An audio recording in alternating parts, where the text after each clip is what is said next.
I solved 100 LeetCode problems, and this is what happened. It was the evening of June 1st, the very first day of summer. I was sitting near my window thinking about how I could make this summer different. Not just another summer spent scrolling through random videos or wasting time online. I wanted a challenge, something truly difficult, something that would actually improve my programming skills. Then a strange idea popped into my head out of nowhere. What if I solved 100 LeetCode problems? How long would it take me? There was only one way to find out. So I opened up my laptop, created a brand new LeetCode account, uploaded a profile picture, filled in my information, and just like that, the challenge began. Day 1. 0 problems solved, 0 progress, a completely blank profile. But before we continue, let me quickly introduce myself. I'm a 16-year-old aspiring software developer. Python is the language I'm most comfortable with, and I have also spent some time learning JavaScript, C++, and Go. Up until now, most of my programming experience came from building small projects, calculators, snake games, to-do list applications, simple websites, and similar things to that. But there was one area of programming I had almost completely ignored, which was problem solving. Despite hearing about LeetCode countless times, I had never seriously tried it. So when summer started, I decided this would be the perfect opportunity to change that. My goal was simple: solve 100 LeetCode problems and see what happens at the end. One thing I quickly discovered was that LeetCode contains more than 3,000 problems, and honestly that number was intimidating. There was no way I could solve everything, so I needed a plan. That's when I found LeetCode. LeetCode organizes LeetCode problems into structured topics and learning paths, making it much easier for beginners to know what to study next. For this challenge, I decided to focus on the first 6 problems, starting from arrays and working my way through stacks, binary search, sliding window, linked lists, and more. Inside LeetCode, every problem belongs to different categories and difficulty levels. There are easy, medium, and hard problems. And trust me, some easy problems definitely don't feel that easy. You can solve problems in many different programming languages, but throughout this challenge I mostly used Python since it was the language I felt most comfortable with. My original goal was simple: solve 100 problems as quickly as possible. So I basically spent my days grinding LeetCode from morning until night, and with that I started my journey with arrays. Arrays were a pretty friendly introduction for me. Most of the easy problems felt manageable and I was able to solve them without too much trouble. So I started blasting through problem after problem, and life was good until it wasn't actually. Some of the problems started fighting back. I made silly mistakes, my solutions were quite slow as you can see here, and my runtime performance looked, let's just say, less than impressive.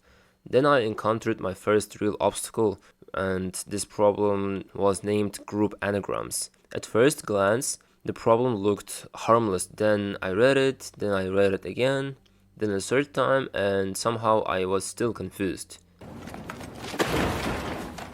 After staring at my monitor for what felt like forever, I finally came up with a solution, and technically it worked, but the runtime performance was absolutely terrible. At that point, I decided it was time to get help, so I went to watch LeetCode's explanation. Yeah, LeetCode actually has a YouTube channel where this guy basically provides video explanations for a bunch of LeetCode problems. You can check that out if you want. After watching the explanation, everything suddenly made a lot more sense to me, after which I reopened my LeetCode, returned to the battlefield, and prepared for revenge. This time I implemented a much better solution. I clicked submit and it worked. Way better performance, much cleaner logic, and victory. But for about 5 minutes, because shortly after that I encountered something even worse, I would say. An easy problem and somehow I couldn't solve it. Not a medium, not a hard problem, an easy problem that completely destroyed me. My every new attempt somehow made things worse and worse.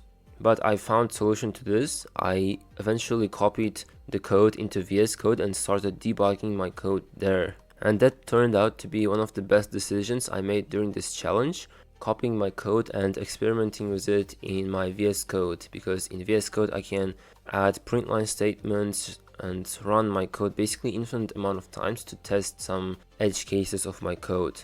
So after experimenting with different test cases, I finally found the bug, which was one tiny mistake. Then I pasted that code to LeetCode and my problem got accepted. After solving the remaining array problems, I finally reached my first milestone. 20 problems solved. Not bad. Most of them were easy problems actually, but progress is progress. And with arrays behind me, it was finally time for the next topic, 2 pointers. Before diving in, I spent some time learning concepts through tutorials. At first, the idea felt a little strange, but after solving a few problems, I started seeing the pattern. And once that happened, the problems became much more approachable. Well, most of them.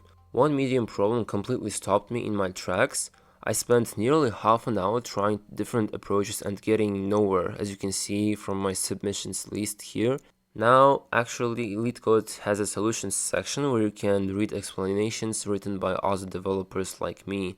But for this challenge, I wasn't allowing myself to look at those solutions, because it would be considered as cheating. So after enough failed attempts, I surrendered and moved on to the next problem. Because there is one key rule in LeetCode. If you cannot solve a problem for 30 minutes, just skip that problem and move on to the next one. By the end of the 2 pointers section, I had solved 40 problems in total. And by this, day 2 was complete. And honestly, it was probably the most productive day of the entire challenge, because this day I solved approximately 38 problems. At that point, my dashboard showed 31 easy problems and 9 medium problems solved. Not bad at all, but the challenge was far from over. The next topic was stacks, and stacks were where things got interesting. A stack is a data structure that follows the last in, first output principle. Think of it like a stack of plates. The last plate you put on top is the first you take off. For some reason, stack problems just didn't click with me. Problems that should have taken minutes were taking much longer, and my solutions were extremely messy. Then I decided to do something slightly insane.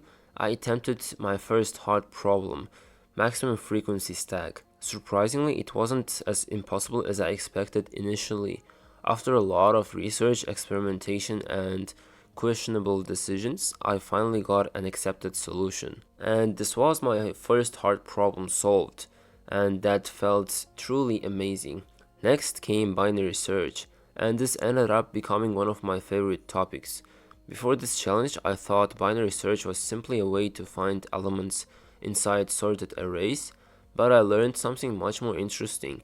In many problems, you're not searching for an element at all, you are searching for the answer itself. That realization completely changed the way I looked at binary search problems, and I became truly professional in solving binary search problems, because you have to just follow one principle, and by this principle you can solve majority of binary search problems. And after solving numerous binary search problems, day 3 came to an end. At that point I had solved 64 problems in total, which meant that I had only 36 left. The next morning I continued pursuing through binary search until I reached 70 problems. My next topic was sliding window, which sounds really fancy, but is basically a powerful variation of the 2-pointer technique. After learning the basics of this principle, I jumped straight into the problems. Most of them went pretty smoothly. Then came another hard problem which I decided to solve. I prepared myself for pain, locked in, focused, and surprisingly, I solved it. The performance wasn't exactly setting world records, but an accepted hard problem is an accepted hard problem. I'll take it. No problem with that. The final topic of my challenge was linked lists. Linked lists are another fundamental data structure where elements are connected through references instead of being stored next to each other in a memory. The problems were quite interesting, to be honest. Not too easy, not too difficult, but manageable difficulty. And after pushing through another batch of challenges, day 4 came to an end as well. At that point, my dashboard showed 86 problems solved. Only 14 more to go. For the final stage, I returned to some easier array problems I had skipped earlier in the beginning of this challenge.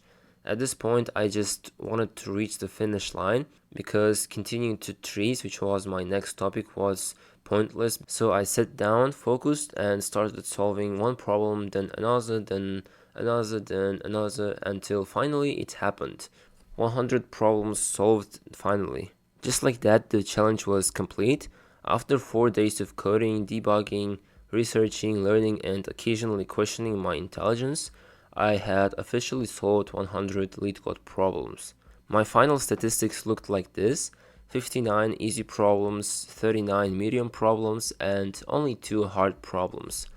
So, was it worth it? Honestly, yes. Not because I suddenly became an algorithm genius, not because I mastered every data structure and algorithm, and definitely not because I could suddenly solve every hard problem on the platform, but because my way of thinking changed dramatically. Instead of panicking whenever I saw a new problem, I started looking for clues, and that truly made a huge difference. But more importantly, I learned something that applies far beyond programming. Progress comes from consistency and hard work. 4 days earlier, my profile was completely empty. Now it contained 100 solved problems and a lot of lessons I couldn't have learned any other way. Let me know in the comment section down below what kind of video you want me to create next. And if you enjoyed watching me suffer through this challenge, consider subscribing and hitting the like button below. So thanks for watching, and I'll see you in the next video.